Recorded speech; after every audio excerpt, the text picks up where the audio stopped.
बंधु माने आजिरो एही कार्यक्रम को आपण मानकु स्वागत। आजिरो एही कार्यक्रमटी मकर राशि व्यक्ति विशेष मानक पई बहुत गुरुत्वपूर्ण अटे।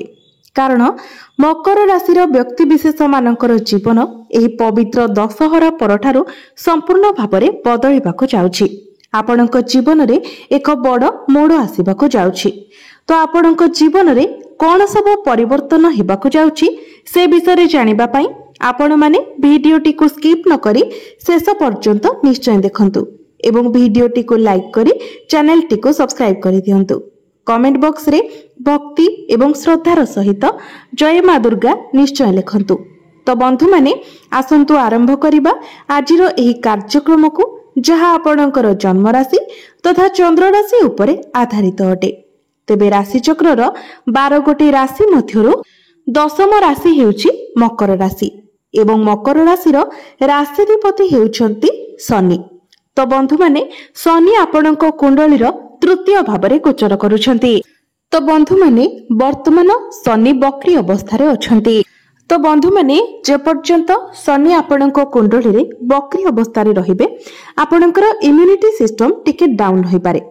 तेबे सेमिति किछि मेजर इश्यू नहेले मध्य जेतेबेले आपण बाहर को केवाडे जाउछंती सेतेबेले आपण टिके निज स्वास्थ्यर ध्यान नियंतु एवं निजर खाद्य पेय प्रति सतर्क रहंतु। बाहरर खाद्य को जदि पारुछंती आपण अवॉइड करंतु एवं घर खाइबा को चेष्टा करंतु। Junk food, fast food, oily food ए सब ठारू दूरे रहंतु। एहा व्यतीत आपणकर पंचम भावर अधिपति शुक्र आपणकर अष्टम भावरे अछंती। 10 अक्टोबर को शुक्र आपणकर नवम भाव को प्रवेश करिवे। तो जे पर्यंत शुक्र अष्टम भावरे रहुछंती आपणको आपणकर खाद्य पेय प्रति विशेष सतर्क रहिबार अछि। कारण पंचम भावटी होइथाय आपणकर पेटर भाव। तो जेहेतु आपणक पंचम भावर अधिपति अष्टम भावरे गोचर करूछंती अष्टम भावटी को कुंडली रे भलो बोली माना जाय नथाय। कारण अष्टम भावटी होइथाय रोगर भाव। तेणु आपणकर पेट जनित समस्या देखा देई पारे। स्टमक रिलेटेड इश्यू देखा देई पारे। किंतु शुक्र 10 अक्टोबर को जेतेबेले आपणकर नवम भाव को प्रवेश करिवे तो सेतेबेले आपण आपणकर स्वास्थ्य रे एक बहुत भलो परिवर्तन देखिबाको पाइबे। एबे आसंतु जानिबा विद्यार्थी मानक पई किपरि रहिबो एही पवित्र दुर्गा पूजा परर समय। तो बंधु माने कुंडलीर पंचम भावटी होइथाय आपणकर शिक्षार भाव। आपणकर पंचम भावर अधिपति हेउछंती शुक्र। शुक्र आपणक कुंडलीर अष्टम भावरे गोचर करूछंती एवं 9 अक्टोबर को शुक्र आपणकर नवम भाव को प्रवेश करिवे। तो बंधु माने जेतेबेले शुक्र आपणकर नवम भावरे गोचर करिवे तो आपणकर पाठ पढ़ा पई शुभ समय आरंभ होइजिवो। आपण आपणकर पाठ पढ़ारे बहुत अधिक उन्नति करिवे, अग्रगति करिवे। जदि 9 अक्टोबर परे आपण पाठ पढ़ा रिलेटेड किछि स्टेप नियंती किंबा डिसिजन नियंती सेथिरे आपणको अधिक सफलता प्राप्ति हेबो। पाठ पढ़ारे आपणको अचीवमेंट मिली पारे। बंधु माने जदि आपण किछि एडमिशन करिबा पई चाहुतिले किछि फॉर्म फिलअप करिबा पई चाहुतिले तो 9 अक्टोबर परे समय आपणक पई बहुत भलो रहिबो। 9 अक्टोबर परे जदि आपणकर किछि एग्जाम अछि, कॉम्पिटिटिव एग्जाम अछि, प्रतियोगिता मूलक परीक्षा अछि, सरकारी परीक्षा अछि तो सेथिरे निश्चित भाबरे आपण उत्तीर्ण हेबे। पाठ पढ़ारे आपणकर एकाग्रता बढ़िबो, आग्रह बढ़िबो। पाठ पढ़ारे आपण स्टेबल होई जिवे। आपणक मध्यरे जो आलस्य रहितिला ताहा दूर होइजिवो। एबे आसंतु जानिबा आपणकर प्रेम जीवन किपरि रहिबो एही पवित्र दशहरा परठारु। तो बंधु माने कुंडलीर पंचम भावटी आपणकर शिक्षार भाव हेबा सहित पंचम भावटी मध्य होइथाय आपणक प्रेम जीवनर भाव। तो आपणक पंचम भावर अधिपति हेउछंती शुक्र। शुक्र आपणक कुंडलीर अष्टम भावरे गोचर करूछंती किंतु खूब शीघ्र अर्थात 9 अक्टोबर को शुक्र आपणकर नवम भाव को प्रवेश करिवे। 9 अक्टोबर पूर्वरु शुक्र एवं शनि मध्यरे षडाष्टक जोगर निर्माण हेउछि। तेणु 9 अक्टोबर पूर्वरु आपणकर प्रेम जीवन रे किछिटा समस्या देखा देई पारे। सब किछि ठीक थिले मध्य हठात करे किछि समस्या सृष्टि होई पारे। जियो कथारे किछि नथिबो सेही कथा को नेकी आपणक मध्यरे किछि बड़ इश्यू क्रिएट होई पारे।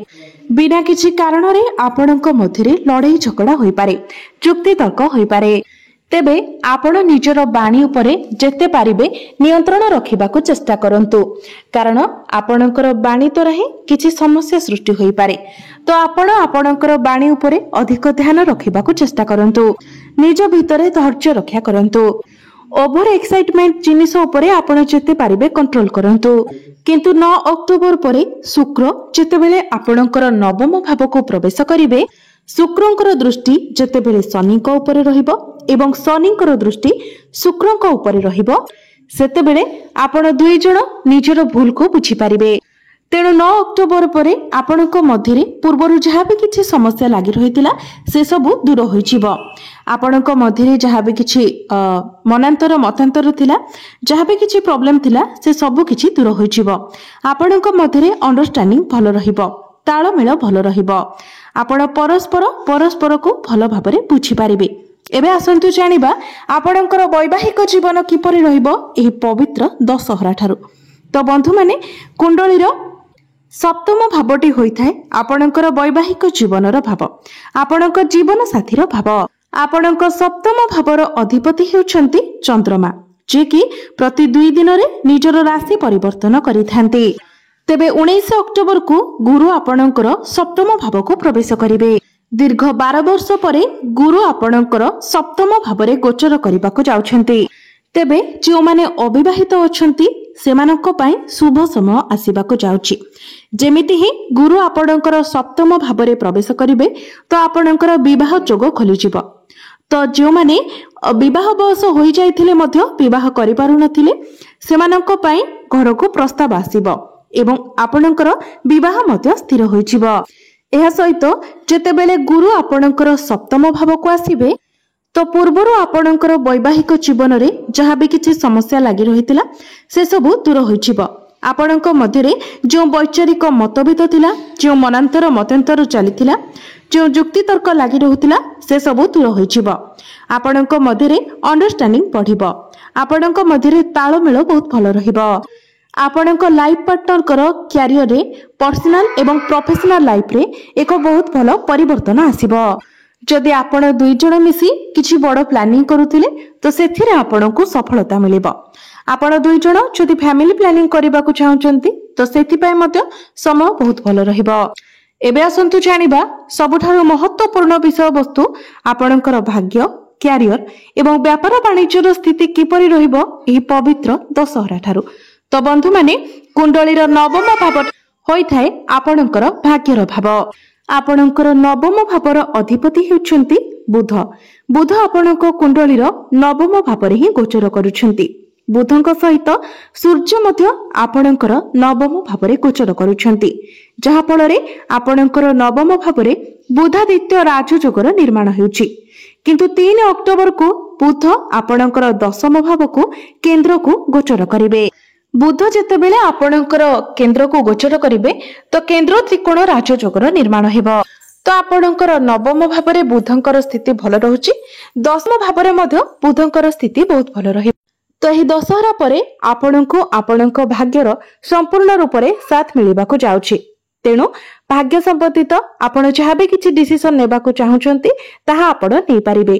जेमिति कि जदि आपण किछि बड़ डिसिजन नेबा पई चाहुचंती, किछि बड़ कार्य आरंभ करबाको चाहुचंती, किछि बड़ इन्वेस्टमेंट करबाको चाहुचंती, किछि बड़ जिनिस आपण किना बिका करबाको चाहुचंती तो ए सब किछि आपण एही दशहरा परे करि पारिबे।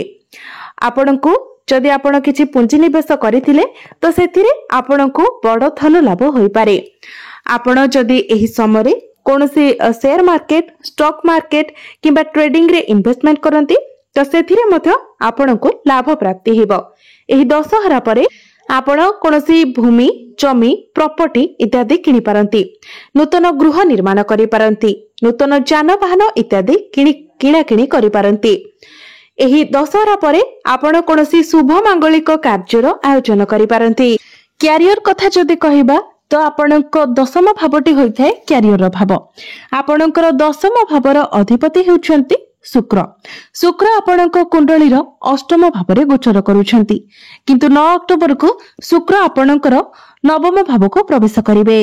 एहा व्यतीत शुक्रंक सहित केतु मध्य विराजमान अछंती। जहा फल आपण निजर क्यारियर टिके कन्फ्यूज होइजिबे। काम कार्य आपणकर आग्रह आसीब नाही, आपणक मध्यरे आलस्य देखादेब, आपण निजर काम को एड़ाई पारंती।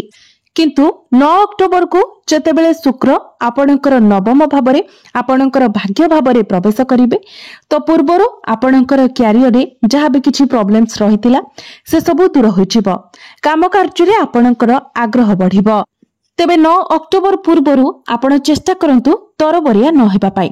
तरबरिया भावरे जेमिति आपण कोनोसी डिसिजन न नियंती किबा कोनोसी कार्य न करंती सेथि प्रति आपणको सतर्क रहिबार अछि।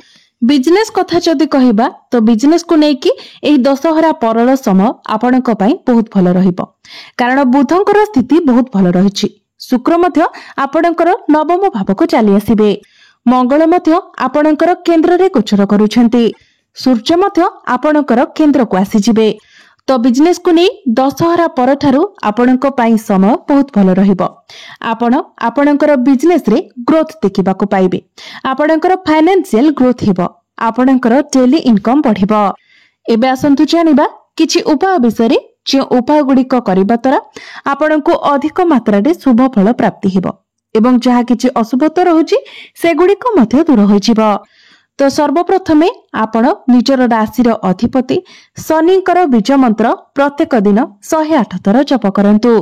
प्रत्येक शनिवार दिन आपण कोनोसी ओस्त गछ मूल दीप जलांतु एवं जदि आपणक कुंडली रे शनि दुर्बल स्थिति रे अछंती तो प्रत्येक शनिवार दिन आपण कोनोसी कला वस्तुर दान करंतु, जेमिति कि कला जोता, कला छता, कला रंगर कंबल, बीरी डाली इत्यादि आपण दान करंतु। एवं प्रत्येक बुधवार दिन आपण गोमाता को सबुज चारा खाइबाकु दियंतु। प्रत्येक दिन आपण हनुमान चालीसार पाठ करंतु। तेबे बंधु माने आपणकर जीवन मंगलमय हो, एहा ही ईश्वरक निकटरे मोर प्रार्थना।